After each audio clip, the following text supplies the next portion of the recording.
Hey everyone, I'm Olivia Thompson, and this is my story. Our suburban home used to be filled with the laughter of my 5-year-old daughter, Emily, and the love of my husband, Mark. At least, that's what I thought. I was thriving at work, designing spaces that people would call home for generations. My best friend and colleague, Rachel, was always by my side, cheering me on. "Liv, you're going to knock their socks off with this design," Rachel said as she reviewed my latest blueprints. I smiled, feeling on top of the world. "Thanks, Ra. I just hope Mark's mom doesn't find something to criticize about it." Rachel rolled her eyes. "Barbara, she'd find fault with the Sistine Chapel if you designed it." We laughed, but deep down, her constant disapproval weighed on me. Just last Sunday at dinner, Barbara was at it again. "Mark, darling, don't you think Emily's clothes are a bit common? I saw the cutest boutique outfits that would be much more suitable." I bit my tongue, but Mark just shrugged. "Mom, Olivia knows what she's doing." Not exactly the support I hoped for, but I let it slide. That night, as I tucked Emily into bed, she looked up at me with her innocent eyes. "Mommy, will you build me a castle someday?" she asked. "Of course, princess. The biggest, most beautiful castle you can imagine." Little did I know, our world was about to come crashing down. In the middle of the night, I woke up to the acrid smell of smoke. Panic surged through me as I realized our house was on fire. "Mark, Emily," I screamed, stumbling out of bed. The hallway was filled with thick, black smoke. I heard Emily crying from her room. "Mommy, I'm scared." I didn't hesitate. I ran towards her voice, the heat burning my skin. When I reached her, she was huddled in the corner, clutching her favorite teddy bear. "It's okay, baby. Mommy's here." I scooped her up, shielding her with my body as we made our way back to the hallway. Suddenly, there was a deafening crack. I looked up just in time to see a beam falling from the ceiling. In that split second, I made a choice. I turned, covering Emily completely as the beam came crashing down. White-hot pain exploded across my back and head. The last thing I remember was the wail of sirens and Emily's terrified cries before everything went dark. I didn't know it then, but that moment of sacrifice would change everything. My life as I knew it was over, and a new, harder journey was just beginning. When I woke up, the first thing I noticed was the silence.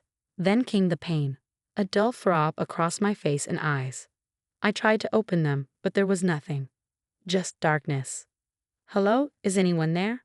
My voice sounded weak, unfamiliar.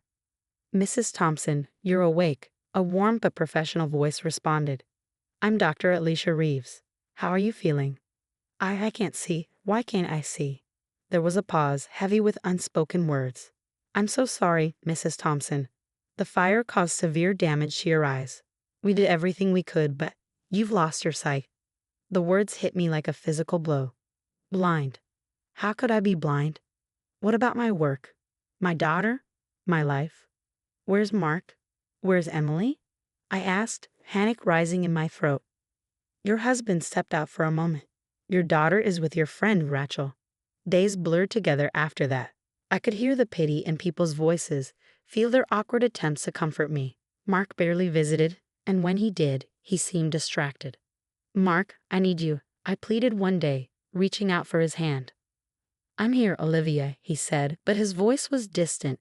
I need to take care of some things at work. Mom's going to help with Emily." "Barbara."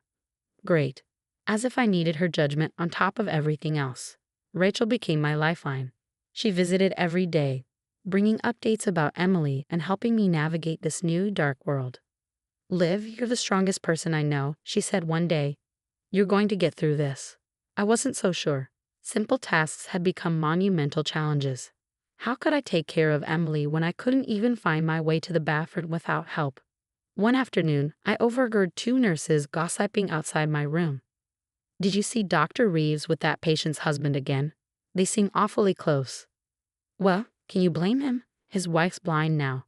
Dr. Reeves probably understands what he's going through better than anyone." I pushed the thought away. Mark wouldn't, would he? Barbara's visits were torture. "Oh, Olivia," she'd sigh. "How are you going to take care of Emily like this? Maybe it's best if Mark and I handle things for a while." I bit my tongue, anger and frustration building inside me. The one bright spot was Jake, a nurse who helped me with physical therapy. "Come on, Olivia," He'd encourage, "One more step.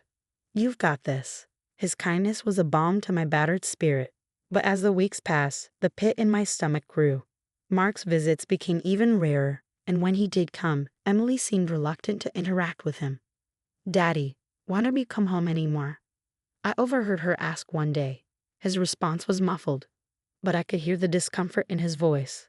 Something was wrong, very wrong, and I was stuck in this darkness, unable to see what was happening to my family. But I was determined to find out, even if I had to fumble my way through this new reality to do it. Little did I know, the truth would be even more painful than the darkness I was living in. That's when Rachel stepped up, becoming my eyes in more ways than one.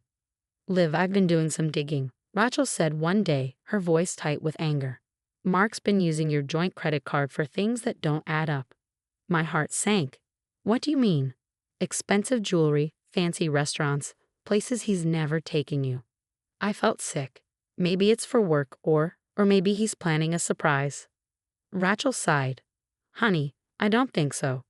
This has been going on for weeks." Before I could process this, Jake came in, his usually cheerful voice somber. "Olivia, there's something you need to know." I overheard Dr. Reeves and your husband talking. They're having an affair. The world seemed to tilt on its axis. I couldn't breathe, couldn't think, but beneath the pain, anger started to burn. When Mark finally showed up, I was ready. "Is it true?" I asked, my voice steadier than I felt. "Are you having an affair with Dr. Reeves?" There was a long pause. Then, to my shock, he laughed. Actually laughed. "Well, I guess the cat's out of the bag. Yes, Olivia, Alicia, and I are together." "How could you?" I choked out. "How could you do this to me? How could I not?" He snapped. "Look at you, Olivia. You're blind. You can't take care of yourself, let alone Emily. Alicia understands me. She's not a burden." His words cut deeper than any knife. "A burden? Is that what I am to you now?" "Let's be realistic," he said coldly. "I'm leaving you, Olivia. I'm filing for divorce and full custody of Emily. You can't raise a child like this. You can't take my daughter." I screamed. "Mom agrees with me," Mark continued. "A blind woman can't be a proper mother. It's for the best." I lunged at him, my fists connecting with empty air. "Get out," I yelled. "Get out, you coward." After you left, I broke down. How could this be happening? How could I lose everything, my sight, my husband, and now, potentially, my daughter? But as I sat there in the darkness, something inside me hardened. No, I wouldn't let them win. I wouldn't let them take everything from me. With shaking hands, I picked up my phone. "Siri, call Lisa Anderson." Lisa, my old college friend turned hotshot lawyer, picked up on the third ring. "Olivia, is everything okay?" "Lisa, I need your help," I said, my voice cracking. "I'm about to fight the battle of my life, and I need the best lawyer I know." As I explained the situation, Lisa's voice grew fierce with determination. "Those bastards," she growled. "Don't worry, Liv. We're going to fight this, and we're going to win. They have no idea who they're messing with." For the first time in weeks, I felt a glimmer of hope. Mark, Barbara, even Dr. Reeves, they thought I was weak, helpless. But they were wrong. But they were about to learn just how strong I could be. This wasn't just about me anymore. It was about Emily. And I'd be damned if I let anyone take her away from me. The battle was just beginning, and I was ready for war. The day after my call with Lisa, I woke up with a fire in my belly. If they wanted a fight, I'd give them one they'd never forget. "Rachel, I need your help," I said. "We're going to revolutionize how I work." We spent weeks developing tactile models for my architectural designs. My fingers became my eyes, feeling every curve and angle. "This is brilliant, Liv," Rachel exclaimed. "You're not just adapting, you're innovating." Meanwhile, I threw myself into learning Braille and taking cooking classes for the visually impaired. The first time I made Emily's favorite mac and cheese without help, I cried happy tears. "Mommy, it's yummy."